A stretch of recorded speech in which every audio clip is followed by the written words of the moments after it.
E a gente sabe que as profecias que vão levar ao conflito e ao cenário dos últimos dias envolve uma invasão contra Israel do norte. A famosa guerra de Gog e Magog, né? Assim, sempre profetizada, sempre esperada, sempre há uma expectativa das coisas que sobrevirão ao mundo e sempre se pensa em Gog e Magog.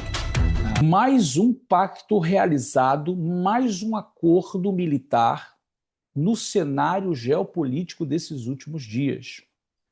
E o que é mais agravante não é isso, é o que se declarou após a assinatura desse acordo. Um acordo que faz diferença no Oriente Médio, que de fato envolve Israel e o Ocidente, e todo o conflito que agora está sendo realizado no Oriente Médio. Então, fique conosco aqui até o final desse vídeo. Eu sou o Rabino Yosef Barur, trazendo mais esse vídeo tão importante para vocês, e tenho certeza que vai trazer muita claridade aos eventos que estamos vivendo nesses dias dentro do cenário profético.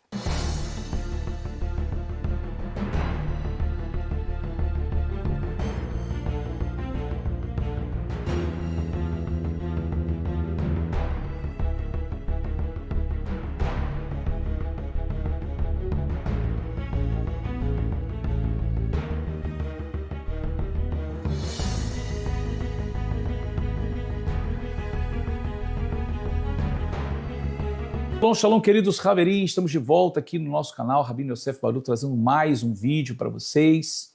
E agora, como nós mencionamos, estamos aí diante de um quadro geopolítico, mais uma vez, que cada vez mais a política internacional, ela nos surpreende.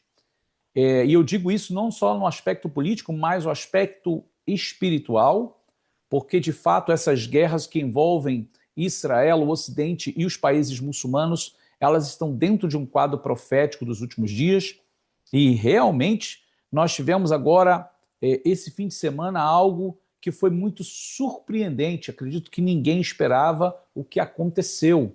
E eu quero compartilhar com vocês aqui hoje essas informações, são informações importantíssimas que pode virar todo esse quadro, todo esse tabuleiro desse jogo geopolítico e espiritual profético dos últimos dias. Então, eu já peço você que deixe aqui o seu like, se inscreva aqui no nosso canal se você não é inscrito, e comenta aqui embaixo o que você acha de tudo isso, o que mais você sabe sobre esse tipo de acordo que foi assinado essa semana, e compartilha para que outras pessoas também possam ser despertadas nos eventos desses últimos dias. Bom, vamos lá então ao nosso material que sempre preparamos com muito carinho para vocês, e como mencionamos aqui, né, nós estamos diante de eventos espirituais que estão se cumprindo nesses últimos dias. Esse pacto de Meca, né, ou seja, a nova arquitetura de poder no Oriente Médio, a sombra da profecia. E é isso que nós vamos ver agora, tá? O acordo de Meca. E agora? O tempo já é chegado, o tempo chegou. E por que o tempo chegou? Né? Nessa última sexta-feira, 7 de agosto, 3 homens se encontraram na cidade mais sagrada do Islã, em Meca. O presidente da Turquia, Tayyip Erdogan, o príncipe herdeiro Bin Salman, da Arábia Saudita, e o primeiro-ministro do Paquistão, Shehbaz Sharif. Em Meca, assinaram um acordo que, pela primeira vez na história, as 3 maiores potências islâmicas do mundo sob um único escudo militar. Veja isso é algo extraordinário a nível de surpresa de alianças. Né? Esse acordo de defesa mútua que foi feito agora, né, agosto de 2026, nós vemos ali o artigo 5º regional. Um ataque armado contra um membro é considerado um ataque contra todos. A colaboração profunda, que é o ponto 2, compartilhamento de inteligência, integração de indústria de defesa, planejamento conjunto, e trazendo ali o ponto 3, o bloco sunita, uma consolidação de uma aliança abrangendo 380 milhões de pessoas, nesse caso aqui 320 milhões de sunitas, da Anatólia ao sul da Ásia. Então, só para que você entenda uma coisa muito importante, a Anatólia é ali a região do sul da Turquia. E por que que esse lugar ele é importante? Ele está acima de Israel, ele está ao norte de Israel, ou seja, bem em cima mesmo. E a gente sabe que as profecias que vão levar ao conflito e ao cenário dos últimos dias envolve uma invasão contra Israel do norte. A famosa guerra de Gog e Magog, né? Assim, sempre profetizada, sempre esperada, sempre há uma expectativa das coisas que sobrevirão ao mundo e sempre se pensa em Gog e Magog, né? E sim, a região ela aponta para o norte. Então, quando a gente olha para essa questão da Turquia envolvida nesse tipo de acordo, nesse tipo de evento, isso preocupa, né? Quando a gente olha para o quadro histórico, por exemplo, para aqueles que não sabem, de repente, por que a Turquia ela é importante também no cenário mundial? A Turquia, né, a capital da Turquia chamada Istambul, é a antiga Constantinopla. Para quem lembra da história, Constantinopla foi a sede ali do governo também de Roma, né, onde Constantino, por isso recebeu o nome de Constantinopla, ele governou durante um tempo. Então, período medieval, quando o Islã ele cresceu e pré-medieval, medieval ali, ele toma também a Turquia, ele invade a Turquia, toma a Turquia passa a ser muçulmana, e até hoje muçulmana, né? Tem um pouco mais de liberdade, tem cristianismo também, né? Tem judeus também lá, existe o judaísmo também na Turquia, né? São cristãos turcos, judeus turcos, e os próprios muçulmanos ali divididos em sunitas e xiitas. Então, existe uma grande importância, mas o grande problema é que a Turquia, principalmente o líder turco, ele tem sido um opositor ao Estado de Israel, ao governo de Israel, já há muito tempo. Então, isso acende o alerta, né? Então, quando a gente olha esse tipo de acordo, já começa a trazer uma certa preocupação. Você vê nessa imagem, da esquerda para a direita, ali o presidente da Turquia, você vê no meio o príncipe Bin Salman, né, que hospedou ali, que recebeu os outros dois países, e no canto direito ali o primeiro-ministro do Paquistão. Vê aí uma notícia, né? Acordo de Meca, Arábia Saudita, Paquistão e Turquia assinam um pacto de defesa. Quando a gente traz, né, um aspecto aqui anatômico, né, uma anatomia dessa aliança, complementaridade estratégica. Vamos falar da Arábia Saudita. Quando a gente olha para a Arábia Saudita, o que ela traz, né? Qual é o ativo central dela? Olha, ela tem riqueza financeira e liderança religiosa. Por quê? Ela é a guardiã das duas mesquitas sagradas. É lá na Arábia Saudita que estão os lugares sagrados do Islã, do mundo muçulmano. É para lá que todo muçulmano peregrina para cumprir suas obrigações espirituais, né? Agora, aspecto de vulnerabilidade, a gente vê que ela tem uma histórica dependência de garantias de segurança externa. Ela não tem muita capacidade militar. Ela tem até um nível, porém falta muito para a Arábia Saudita. E é aí que entra a Turquia. A Turquia, no seu ativo central, ela tem indústria de defesa de ponta, fabrica drones, mísseis, e é a expertise militar no padrão OTAN, padrão dela OTAN, né? Então, assim, ela traz uma estabilidade no campo militar. Tem vulnerabilidade também, economia instável, necessidade de mercados e capital, que complementa com a Arábia Saudita, que em relação ao mercado, ela é um pouco mais estável. E entra o Paquistão, no seu ativo central, trazendo o quê? Maior força de trabalho militar do mundo islâmico e trazendo a dissuasão nuclear. Ou seja, é a única nação nuclear no mundo muçulmano. Uma nação com poder nuclear. Vocês conseguem entender isso? Tem vulnerabilidade? Também tem. Fragilidade econômica e social interna. Porém, também complementada tanto pela Arábia Saudita como a Turquia. Ou seja, são lados que elas se complementam naquilo que precisam, né? Então, o acordo ele é um acordo muito interessante. Ele traz um certo tipo de inteligência, né, no que diz respeito à proteção mútua desses países. Mas até aí tudo bem, não há um problema de que cada país possa se unir a outro para garantir garantir a sua segurança interna, externa, as suas economias, sem problema nenhum. Agora, o grande problema é o que foi dito depois. É o que foi declarado dias depois da aliança feita. E isso quero que você coloque sua atenção comigo aqui, porque isso expressa algo muito preocupante para a nação de Israel e para o Ocidente. Aqui nessa imagem vocês estão vendo aqui Meca, e especialmente ali o lugar principal ali religioso, as mesquitas, e no centro ali aquele grande cubo, né, que eles consideram muito sagrado, aonde multidões de muçulmanos vão para fazer suas orações, seus rituais, pelo menos uma vez na vida.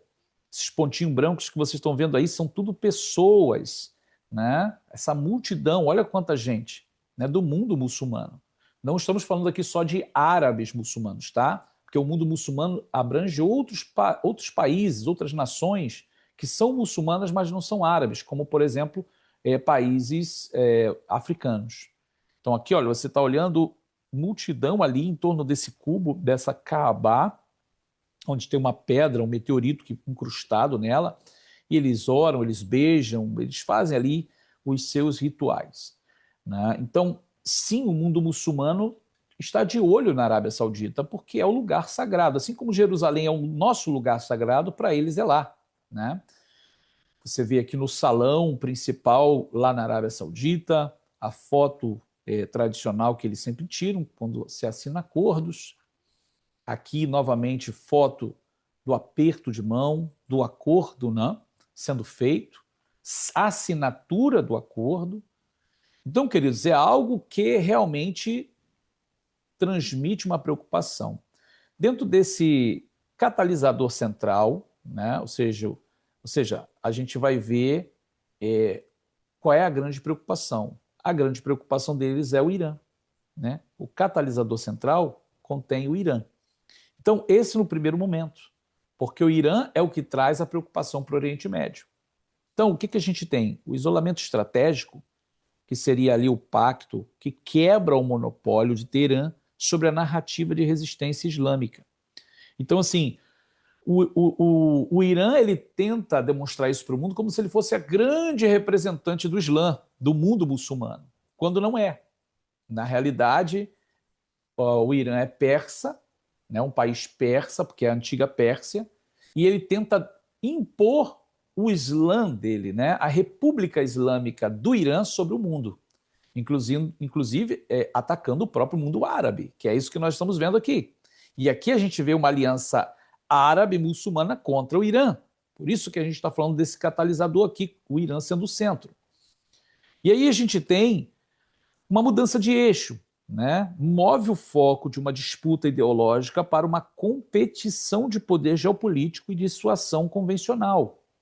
Ou seja, já agora não é olhar para o Irã como a ameaça, sim, agora você tem um eixo, você tem um pacto entre nações que pode agora expressar um poder maior.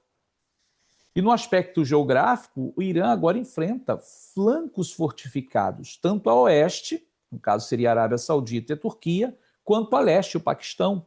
Ou seja, estaria o Irã encurralado dentro do próprio mundo islâmico. Não estamos falando agora só do Ocidente, que aqui é representado pelos Estados Unidos, a União Europeia, e nem por Israel, que está ali no meio, mas agora estaria o Irã isolado dentro do próprio mundo muçulmano. Então veja como a coisa ela começa a escalar, começa a ficar preocupante. Até aqui, tudo bem, gente. Até aqui a gente está vendo são países muçulmanos se unindo contra o Irã, de uma certa forma fazendo uma outra frente contra o Irã e os seus proxies, né? Os seus aliados.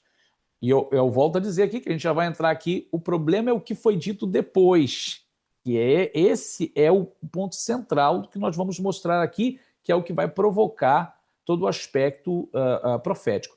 Aqui eu trago para vocês o que, na realidade, o maior pano de fundo de tudo isso são as superpotências, né? O pivô das superpotências. Que, na realidade, no pano de fundo de tudo está os Estados Unidos e a China. Não parece, mas está. Os Estados Unidos, né, traz essa delegação de defesa, ou seja, a ironia geopolítica. A perda do monopólio de segurança americana é substituída por um útil compartilhamento de fardo regional. Ou seja, os Estados Unidos podem focar em inteligência e tecnologia de ponta. Agora, a China é aqui o problema o dilema do equilíbrio. Pequim cultiva laços com o Irã e com a nova tríade. A estratégia chinesa pode evitar rupturas e garantir que nenhum dos lados possa dar ao luxo de perder o apoio chinês. Então, quando a gente olha para realmente o pano de fundo de todo esse conflito, a gente vê que por trás estão os maiores mercados do mundo. E não há dúvida disso. Tá? O mundo espiritual ele caminha movendo peças no mundo físico. É literalmente a maior comparação que a gente pode fazer, que é muitas vezes feita, né, na mídia, é o tabuleiro de xadrez. São peças sendo movidas. E quando você olha para o pano de fundo, existem os interesses econômicos gigantescos por trás de tudo isso. Existem aqueles que fornecem produtos, que, no caso, o mundo vive uma dependência desses produtos, e nós estamos falando aqui especialmente do petróleo.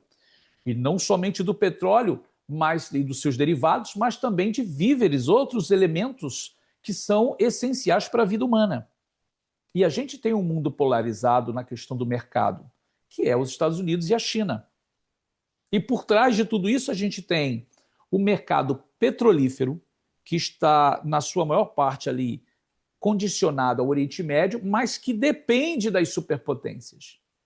Então, está tudo entrelaçado e, ao mesmo tempo, existe aqui a disputa de poder. Né? Existe aqui a disputa de poder.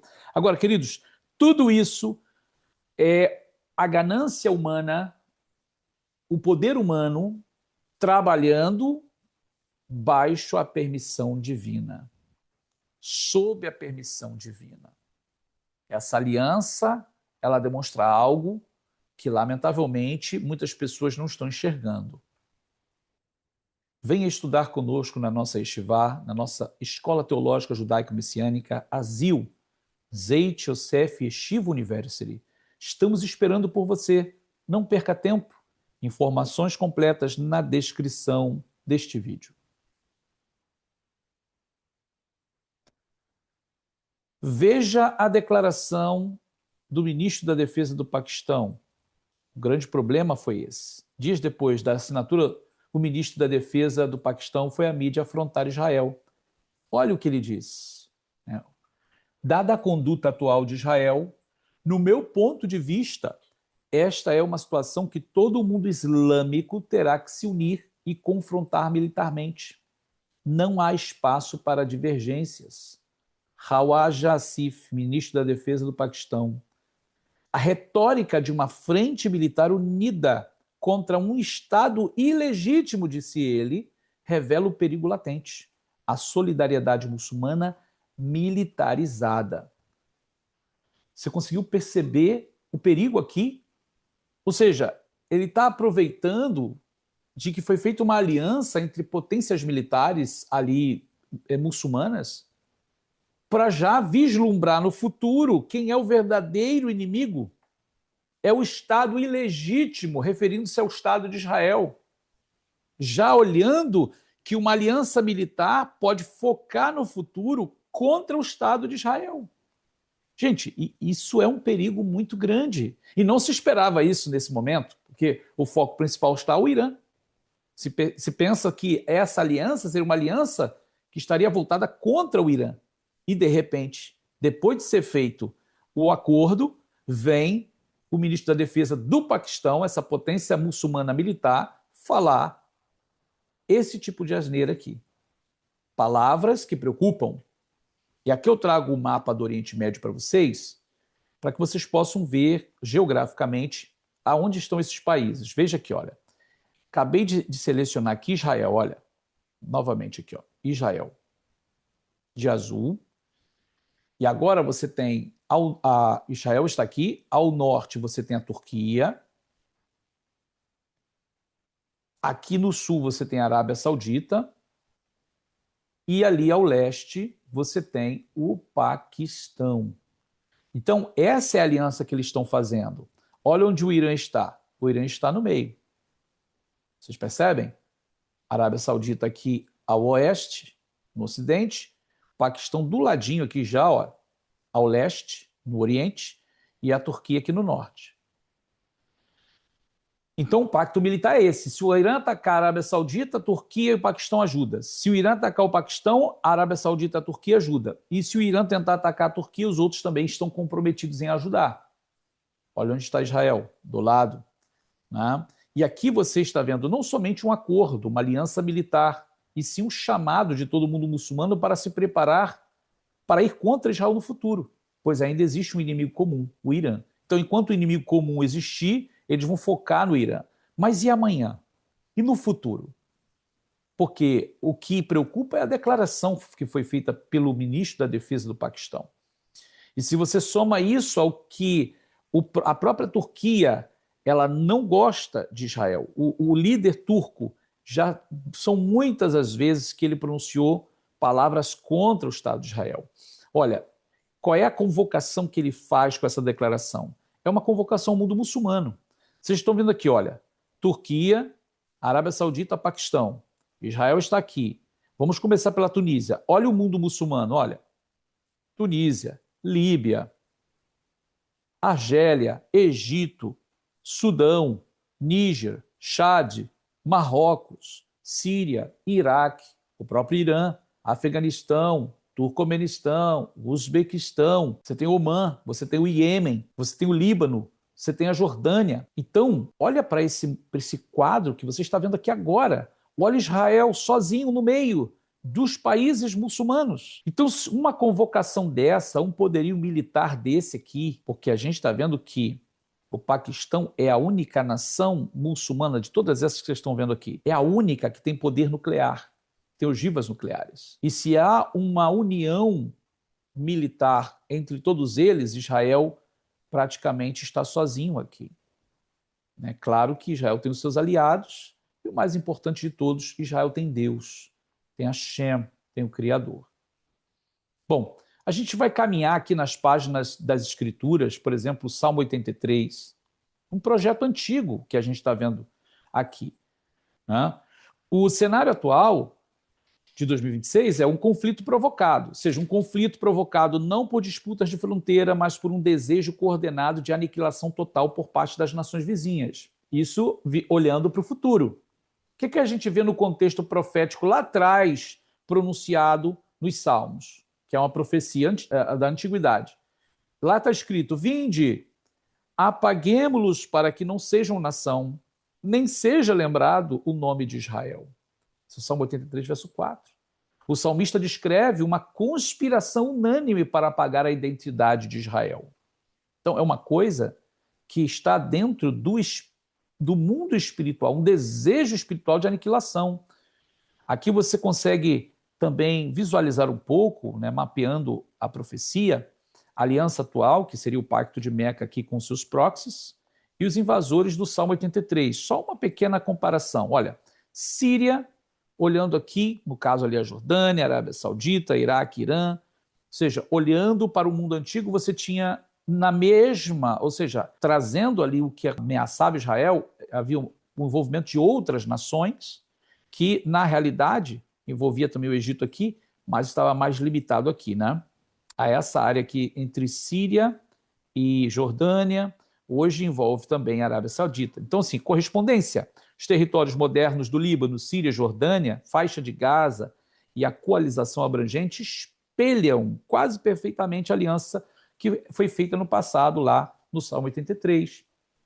Qual é a peça faltando aqui? O Egito, curiosamente ausente, tanto no Salmo 83 quanto na atual hostilidade direta, mantendo milagrosamente o Tratado de Paz de 1979. Agora, isso também é uma preocupação, porque até agora o Egito não se envolveu em nada. O Egito não se envolveu na guerra contra o Irã, o Egito fica ali quietinho. Se o Egito também entrar num acordo desse, aí uma preocupação maior surge. Porque o Egito também é um país muçulmano com um poder militar considerável. É preocupante para a nação de Israel. E não é somente esse aspecto da profecia bíblica que a gente vai trazer, no caso aqui do passado, né, quando as manchetes elas podem encontrar a profecia. Estamos falando da modernidade encontrando o aspecto profético. Na retórica política de 2026, se cria uma frente militar unida para confrontar um Estado ilegítimo, segundo as palavras do ministro da Defesa ali do Paquistão. E o texto antigo, ele vai dizer: consultaram juntos com um só propósito, alinharam-se contra ti para que não seja uma nação. Salmo 83, 5, 4. E aqui a gente vai chegando numa conclusão. A geopolítica moderna está utilizando exatamente o mesmo vocabulário e intenção existencial previsto nos textos bíblicos milenares. Isso aqui, queridos, é impossível não ver. Só quem está cego espiritualmente não consegue enxergar que tudo se repete novamente. E eu trago para vocês esse problema gigante que se formou, né? Ou seja, voltando um pouquinho, em julho, os Estados Unidos assinaram um acordo com a Arábia Saudita, um acordo nuclear civil. E dias depois, o presidente Trump veio a público e impôs uma condição por escrito. Ele disse, entre aspas, esse acordo só será efetivo se a Arábia Saudita assinar os acordos de Abraão. E ainda disse, acrescentou, espero ver a Arábia Saudita entrar, porque se ela entrar, os outros entrarão. Então, houve uma aliança feita ali dos Estados Unidos com a Arábia Saudita para um desenvolvimento nuclear, mas com uma expectativa de que entre nos acordos de Abraão uma normalização de paz com Israel. E aqui eu trago mais outras profecias possíveis sobre esse evento, e ela tem um valor muito maior. Dê uma olhada aqui no texto de Ezequiel, capítulo 38. Nós vamos avaliar aqui alguns versos, que é o verso 2 ao 6, depois o 8 e 11 e o verso 13. Ezequiel descreve nomes de países que naquele contexto eram outros nomes, mas que hoje tem uma referência relevante com o cenário que estamos trazendo. Verso 1 diz assim, veio a minha palavra de Adonai dizendo, filho do homem, dirige o teu rosto contra Gog, a terra de Magog, príncipe e chefe de Meseque e Tubal, e profetiza contra ele. E dize, assim diz Adonai Deus, eis que eu sou contra ti, ó Gog, príncipe e chefe de Meseque e Tubal. Te farei voltar, porém anzóis nos teus queixos, e te levarei a ti, e com todo o exército, cavalos, cavaleiros, todos vestidos com primor, grande multidão, com escudo e rodela, manejando todos a espada. Agora ele menciona persas, etíopes, e os de Put com eles, todos com escudo e capacete. Gomer e todas as suas tropas, a casa de Togarma, do extremo norte, preste atenção nisso, e todas as suas tropas, muitos povos contigo. Quando a gente olha para esses nomes aqui, eu trouxe para vocês uma equivalência, segundo a arqueologia, segundo alguns historiadores. Gog seria a Rússia, Magog seria o chefe da Rússia, e Meseque seria uma equivalência a Moscou. Então aqui a gente está vendo realmente o norte ali. Agora, Tubal e Togarma seria a região da Anatólia, ou seja, Turquia. Aqui nós temos persas, que é o Irã, Gomer, que seria a região da Alemanha, etíopes, que é a Etiópia, e o Put, que é a Líbia.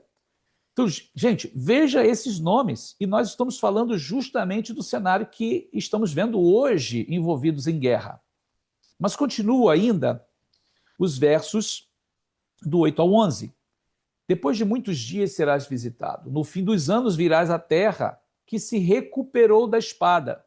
Isso é uma referência a Israel, que foi congregada dentre muitos povos, ou seja, o povo judeu veio de todas as nações, juntos aos montes de Israel, que sempre se faziam desertos, mas aquela terra foi tirada dentre as nações e todas elas habitarão seguramente. Então aqui agora está falando que a terra voltou a ser segura. Depois do povo voltar das nações, ela voltou a ser segura. E aí agora ele fala de um conflito depois desse evento. Então subirás, virás como uma tempestade, far-te-ás como uma nuvem para cobrir a terra, tu e todas as suas tropas e muitos povos contigo. Assim diz Adonai Deus, acontecerá naquele dia que subirão palavras no teu coração e maquinarás o mau desígnio. E dirás, subirei contra a terra das aldeias não muradas, virei contra os que estão em repouso, que habitam seguros. Aqui lembra quando vos disserem a paz e segurança, lhes sobrevirá repentina destruição. Todos eles habitam sem muro e não têm ferrolhos nem portas. Vocês conseguem compreender como a profecia nos remete ao tempo que estamos vivendo agora? Aqui agora começa a entrar no aspecto posterior ao momento de segurança. E aqui se aprofunda mais, que nós vamos ver outros nomes aqui que abrangem também países do momento. Então, continua agora os versos 12 e 13. A fim de tomar o despojo e para arrebatar a presa, e tornar a tua mão contra as terras desertas que agora se acham habitadas, a terra de Israel, e contra o povo que se congregou dentre as nações, o povo judeu, o qual adquiriu gado e bens e habita no meio da terra. Seba e Dedã e os mercadores de Tarsis, todos os seus leãozinhos te dirão, vens tu para tomar o despojo? Aqui Seba e Dedã não está indo contra a terra de Israel. Seba e Dedã e os mercadores de Tarsis, todos os seus leãozinhos, eles estão dizendo para Gog e Magog, vens tu para tomar o despojo? Ajuntaste a tua multidão para arrebatar a tua presa? Para levar a prata e o ouro? Para tomar o gado e os bens? Para saquear o grande despojo? Vamos dar uma olhada nas explicações também dos arqueólogos e dos historiadores, quem é Seba e Dedã e também Tarsis. Veja, Seba e Dedã é a Arábia Saudita, são as regiões antigas árabes. E Tarsis seria a antiga Península Ibérica, que seria Portugal e Espanha, falando um pouco sobre a Europa, que seriam os leãozinhos. Ou seja, é como se todos estivessem olhando a Turquia, a Rússia e todos os seus aliados, persas, etíopes, líbios, vindo contra Israel e perguntando, vocês vão saquear? Vocês vão pegar os despojos? Eles estão fora. Então, quando a gente olha para essa aliança feita, é um pouco incoerente, porque a gente vê que a Arábia Saudita tem um acordo com os Estados Unidos de cooperação mútua. Então, como é que ela poderia ir contra Israel? E nesse caso, a gente vê que na profecia, as partes que representam a Arábia Saudita, Seba e Dedã, elas ficam de fora olhando os outros irem contra Israel.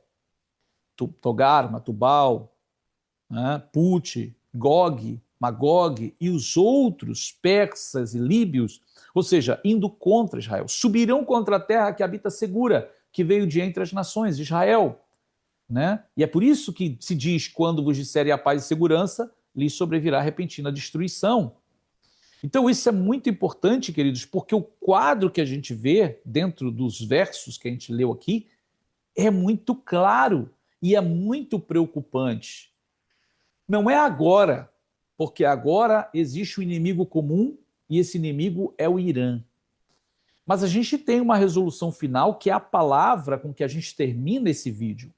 E a resolução final é, do verso 18 do Salmo 83, para que saibam que tu, a quem só pertence o nome Adonai, és o Altíssimo sobre toda a terra.